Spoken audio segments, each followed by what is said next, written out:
Good afternoon, everyone. Welcome to JK Exam Cracker. I am Bhanupriya, your teacher for the specialization course of supervisor, जिसका exam अभी बिल्कुल हमारे 8 दिन बाद हमारा एग्जाम होने वाला है।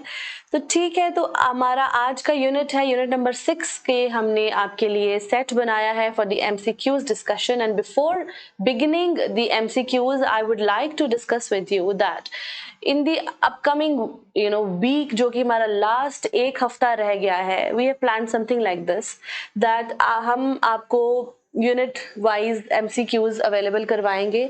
Now this is like waste of time of coming live every day, आप लोगों का टाइम ज़ाया किया जाए, rather than we will be providing you the MCQs of units as well as आपका जो बाकी का GS है उसका भी शेड्यूल हमने बनाया है कि हर दिन आपको 15 to 19 जून तक, लाइक अपकमिंग द 5 डेज, आपको एक स्पेशलाइजेशन का यूनिट और एक टॉपिक या एक कंपोनेंट जो हमारा GS का है उसके आपके पास MCQs आते रहेंगे। तो ठीक है, तो you stay connected with JK exam cracker and keep working hard, and let us begin with our MCQs। आज यूनिट नंबर 6 की हमने आपके साथ डिस्कशन करनी है। यूनिट नंबर 6 के almost 40 questions are there in today's session. So unit number 5 हमारी live class में हमने किए थे आपके साथ, एंड इसी तरह से यूनिट वाइज करते हुए almost we have done sufficient preparation now all what is needed is the focus and the positivity as well as the revision of what you have already studied and adding on थोड़ा थोड़ा add on करते रहिए जो आपको जरूरत है। So first question is, what is the main objective of the National Health Mission? Exclusive focus on eradication of communicable diseases, achieving universal access to quality health care, affordable services to urban areas, और prioritizing tertiary care over primary care। So इसका answer है कि हमारे national health mission का जो focus है वो है to provide universal health care। हर किसी के पास ये हेल्थ केयर अवेलेबल होनी चाहिए। National Rural Health Mission was launched in 2001, 3, 5 or 2007. So it was launched in 2005. Okay, 2005 में लॉन्च किया गया था। फिर National Urban Health Mission, and National Health Mission is the umbrella term for the overall health. Okay, what is the rate at which pregnant and lactating mothers receive supplementary nutrition program under ICDS? So under ICDS, women receive on an average ₹8 per day. ठीक है? We will not be wasting much of time and we will be focusing on the answers and only explanations where it is needed. Question 4. After which incident were family planning programs initiated in most countries? After Industrial Revolution, after World War II, after British invasion to India, or after the United States independence? So most of the countries in the world, they started family planning programs after World War II because the population explosion was needed, or it is the problem of the hour, और उसको control करने के लिए फिर सारी countries ने ज़्यादातर family planning programs start किए थे। Okay, consider the following statement regarding the Ladli Beti scheme and which among them are correct. It is meant for newborn girl child of the Union Territories of J&K and Ladakh born on or after 1st of April 2015. Second, the objective of the scheme is to arrest the declining female sex ratio.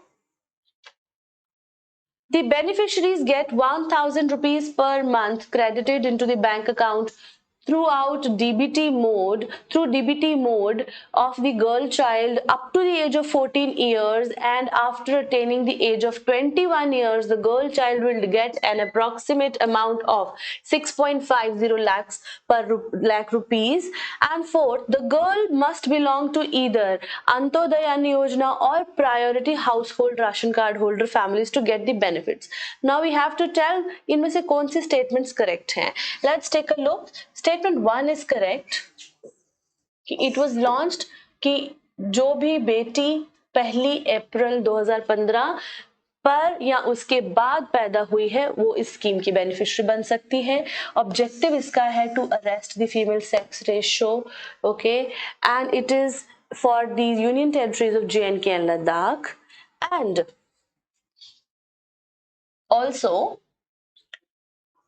Beneficiaries जो हैं उनको पहले 14 साल तक हर महीने 1000 रुपी is credited into their account by the government, and after 21 years of age 6.5 lakh तक का amount उनको मिलता है।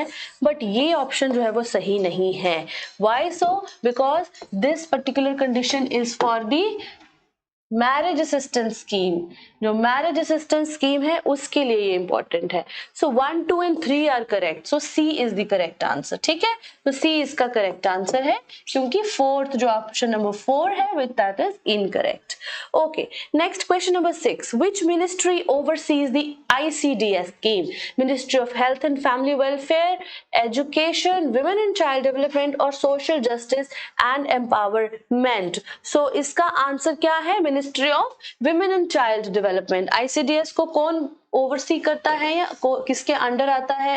हमारा integrated child development scheme, it is under the ministry of women and child development. Question number 7, which of the following is the main target of family welfare programmes? मतलब main target कौन रहते हैं family welfare programmes के? Couples in the fertile age, children below 12 years, women after fertile age और male after fertile age। तो family welfare programmes के main targets कौन होते हैं? They are always the couples in the fertile age, because they are the ones who have to be regulated and उनको हमें council करने की जरूरत होती है कि आपको कितने बच्चे पैदा करने चाहिए, what is good for you and how to control it. Question number 8, under which act is the role of Anganwadi workers recognized as one of the essential services in India? कौन से एक्ट के under anganwadi workers आते हैं? The maternity benefit act 1961, national food security act 2013, the child labour act 1986 और the national rural employment guarantee act. So the correct answer for this is the NFSA, national food security act 2013 के under anganwadi workers को उनकी services को essential माना जाता है। Alright, question number 9, which organization works as an administrative unit for the implementation of family welfare program in all districts of state and functions at the state headquarters? तो कौन से level पे मतलब family welfare programmes को implement किया जाता है? Who do that? It is the state family welfare bureaus. Okay, तो स्टेट के लेवल पे ये काम करते हैं और स्टेट हेडक्वार्टर्स पे होते हैं। Okay, question number 10, how much honorarium and Anganwadi workers and helpers paid per month under the Anganwadi service scheme? मतलब कि आंगनवाड़ी वर्कर्स और उनकी जो हेल्पर्स होती हैं उनका पर मंथ कितना सैलरी होता है? तो friends, it is ₹4500 for the Anganwadi workers and half of that is 2250 rupees for the helpers. Okay, so option B is the correct answer. 11th question says, which of the following statements regarding the Beti Bachao Beti Padhao scheme is correct? It was launched on 25th of January 2015. It aims to address the declining child sex ratio in India, and the scheme is being implemented through a national campaign and focused multi-sectoral action in 100 selected districts with low CSR, or all of the above. So all the 3 statements given into ABC are correct. So D is the correct answer. तो बेटी बचाओ बेटी पढ़ाओ को एक पहले focused multi sectoral action की तरह मतलब इसको launch किया था 2015 में 25 जनवरी को, एंड पहली वो 100 टॉप सच डिस्ट्रिक्ट्स वर मेन टारगेट जहां पर चाइल्ड सेक्स रेशियो बहुत कम है। Which of the following statement is incorrect in context of the पालना scheme in India? पालना scheme के बारे में कौन सी हमारी जो statement incorrect है? It provides daycare facilities for children of working mothers aged 6 months to 6 years. ये तो correct है. पालना जो हमारी national crash scheme मतलब पहले थी उसी को पालना कहते हैं. This is correct. It aims to provide safe and secure environment for the children's nutrition, health and cognitive development. This is also correct statement.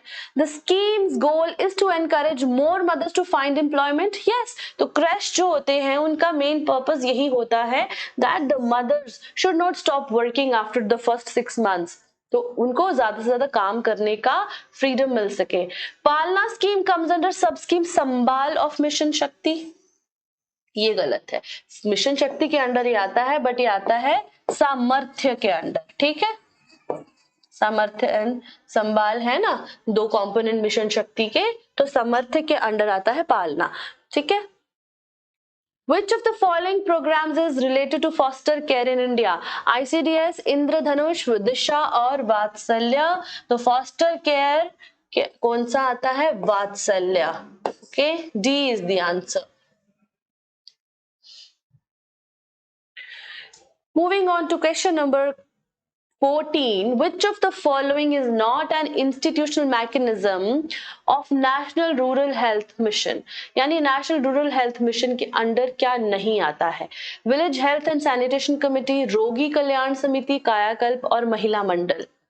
तो अगर हम बात करें NRHM की तो ये तीनों उसके पार्ट हैं बट महिला मंडल नहीं है. I think this comes under self-help groups. Okay. So D is the answer. Question 15. Which of the following services are not provided by ICDS? Immunization and health checkups, referral services, growth monitoring and supplementary feeding और water and sanitation. तो ICDS के under क्या चीज नहीं आती है? That is water and sanitation. ठीक है, बट ग्रोथ मॉनिटरिंग आती है, रेफरल सर्विसेज आती हैं, यानी रेफर करना. अगर कोई बच्चा बीमार हो गया है उसको प्राइमरी हेल्थ सेंटर से बड़े हॉस्पिटल में भेजना है कैसे. Immunisation and health checkups, they all come under ICDS. Question 16 reads, which was the first state in India to recognize the basic relevance of family planning to national planning? Kerala, Goa, Karnataka और Tamil Nadu. So इसका answer है हमारा D option, which is Tamil Nadu. तो Tamil Nadu is the first state which recognized कि भाई जो हमारा family planning है उसको national planning के तौर पर लागू करना चाहिए. Why is family planning important? For the birth control issues, for having unwanted pregnancies, for having a child every year, or to get pregnant before age of 20. So all three options sound very absurd. It is only A that family planning का काम ये होता है कि birth control को हम किस तरह से manage कर सकते हैं, मतलब birth issues को control करना. Question 18 reads, which of the following is not a major challenge related to adoption in India? तो adoption से related कौन सा इनमें से challenge नहीं है? Illegal practices, lengthy but simple process, unregulated practices और returning child after adoption. तो adoption जो है उसके बहुत सारे steps हैं, बहुत सारे legal mechanism है इंडिया में, lengthy process है but simple है. तो इसीलिए this is like correct कि this is not a drawback or this is not a problem for adoption. क्यों?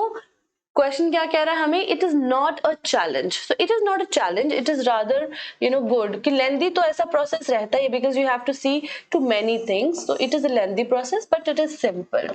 Illegal practices, unregulated, these are all negative things about adoption. Next question 19 reads, the age criteria for the prospective adoptive parents in case of relative adoptions is different for different age groups of children, same for all age groups of children, no criteria or none of the above. तो ये क्या कहता है कि age criteria क्या होता है parents के लिए? prospective adoptive parents in case of relative adoptions. So it is same for all age groups of children.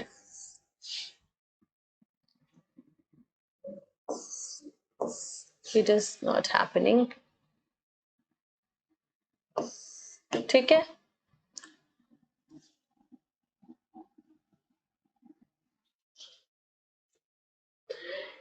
Question 20 कहता है A single female is eligible to adopt child of any gender. First statement is reading कि एक जो single female होती हैं वो किसी भी जेंडर के बच्चे को अडॉप्ट कर सकती है, मतलब कि चाहे गर्ल हो या बॉय हो।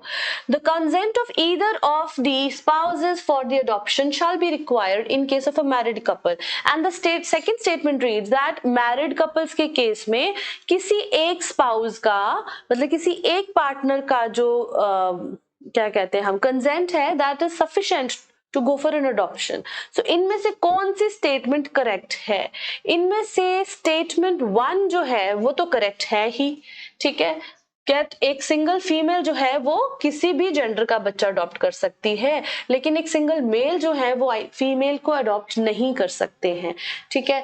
तो the second statement is incorrect because it says that either of the spouses, but एक मैरिड कपल के केस में दोनों का कंसेंट जो है वो जरूरी होता है। So which statement is correct?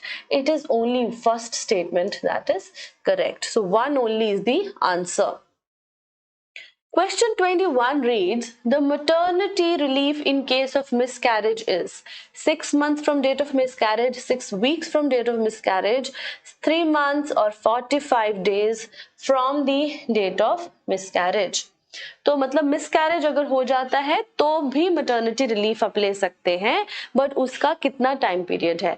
तो उसका टाइम पीरियड है is 6 weeks from the date of miscarriage, which is almost मतलब 1.5 महीना।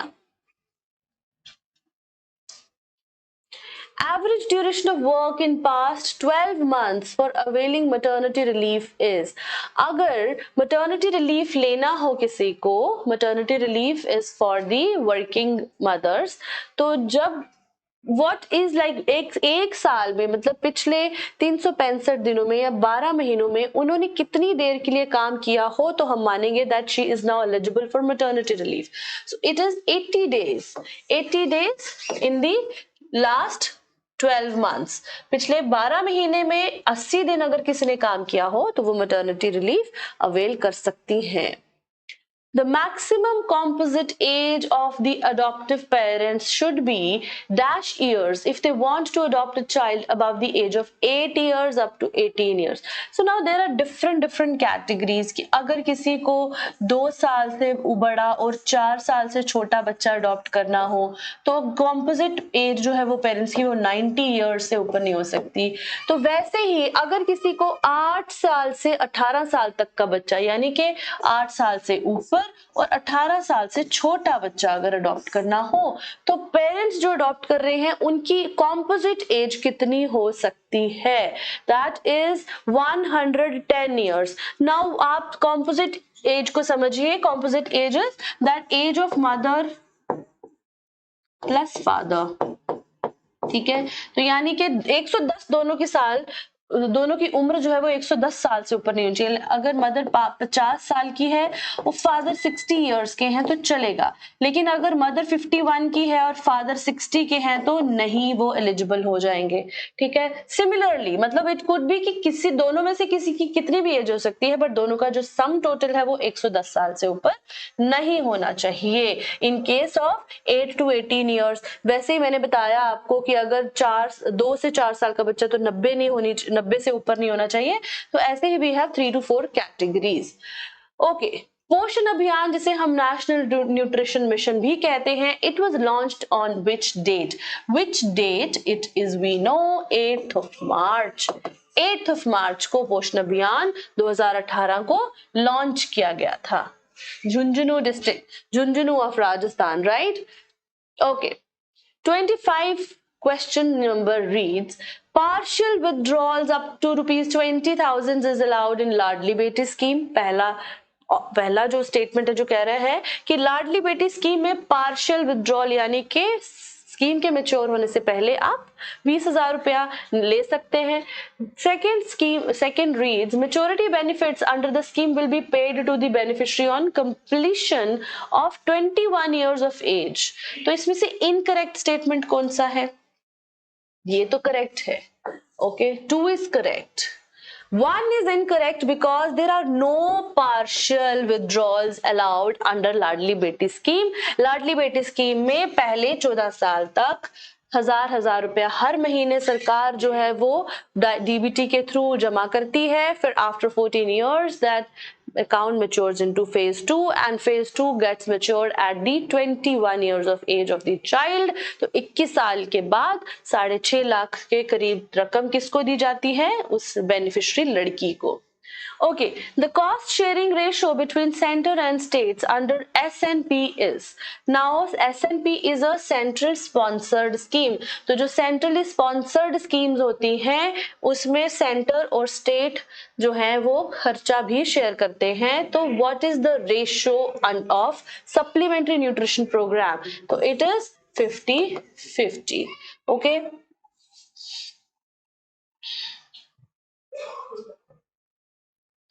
27th question. In India, the constitutional provision concerning early childhood care and education are primarily based on fundamental rights, directive principles of state policy, fundamental duties और human rights. तो early childhood and care जो है ये किस part of the constitution में मतलब mention किया हुआ है इसका provision? It is under DPSP article 45. Okay, article 45, directive principles of state policy.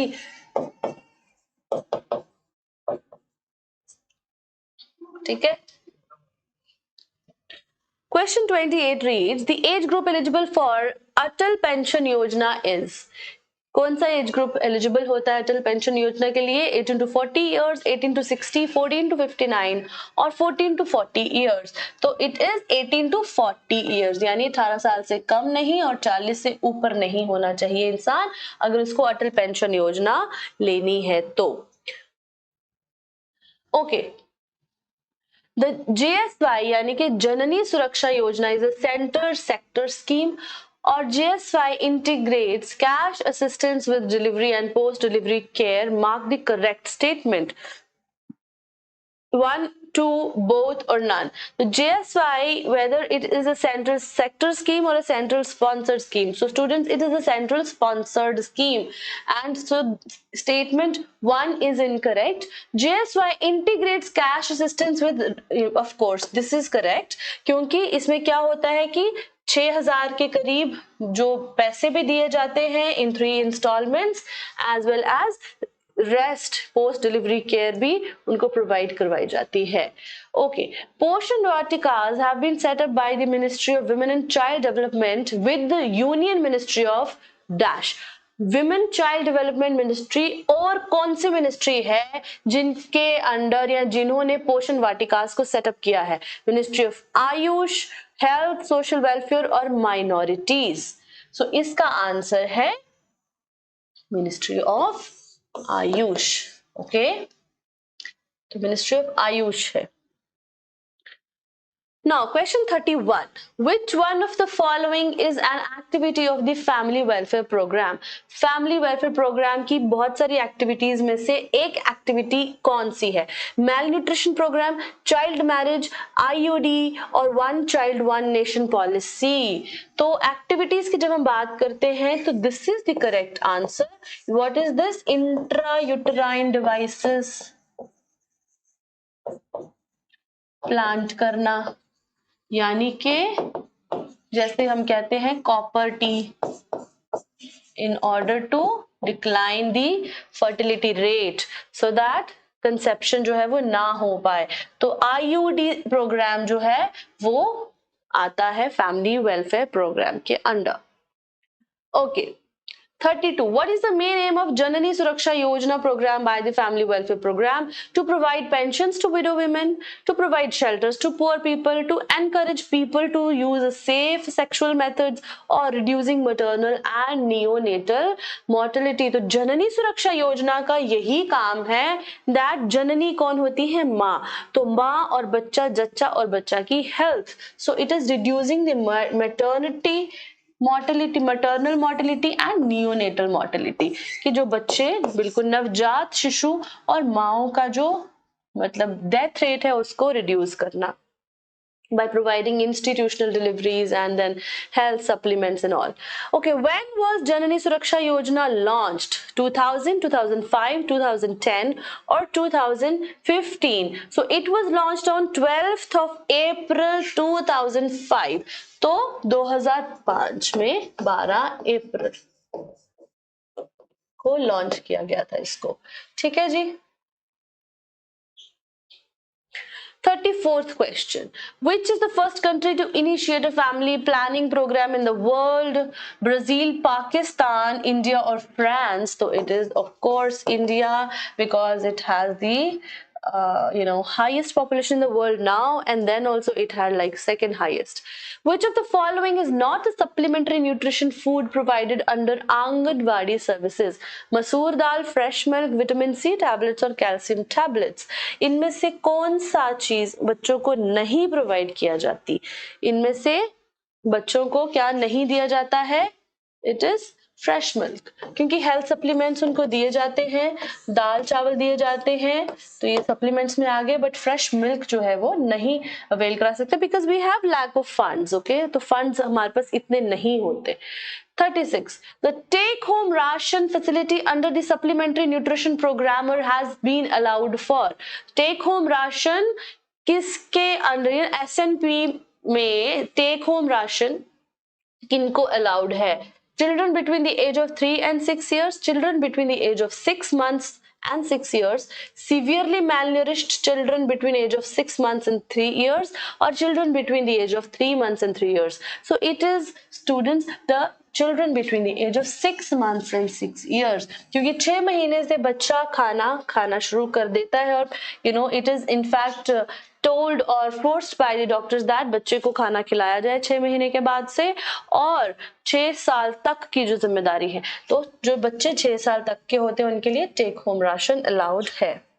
Okay, 37th question reads, the National Early Childhood Care and Education Policy of 2013 commits to universal access to quality early childhood education for children under the age of 14, 6, 5 और 18 years. तो अब ये सवाल सीधा सीधा क्या पूछ रहा है, that early childhood care के लिए किस उम्र तक के बच्चे एलिजिबल होते हैं? That is 6 years. Okay, तो 0 to 6 years को हम कहते हैं अर्ली चाइल्डहुड, है ना. 6 to 14 फ्री एजुकेशन अवेलेबल है, and up to 18 years of age is the children age. Okay, 38th question reads, which of the following policies specifically focuses on reaching and serving the last child first? India Newborn Action Plan 2014, National Plan of Action for Children through 2016, the National Early Childhood Care and Education Policy 2013 और National Policy for Children 2013. तो इसका answer है India Newborn Action Plan 2014, Last Child First. Okay. 39th question. National Framework for Early Childhood Stimulation under the NEP 2020 aims at which age group? Once again, है ना, तो early childhood का कौन सा age group है जो NEP जिसको M करती है, ये हमें टारगेट करना है, दैट इज 0 to 6 years.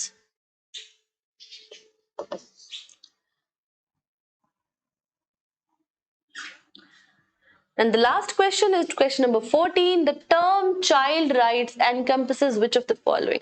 जब हम child rights की बात करते हैं तो हम किसकी बात कर रहे होते हैं? Right to education, right to protection from exploitation, right to health and well-being, or all of the above.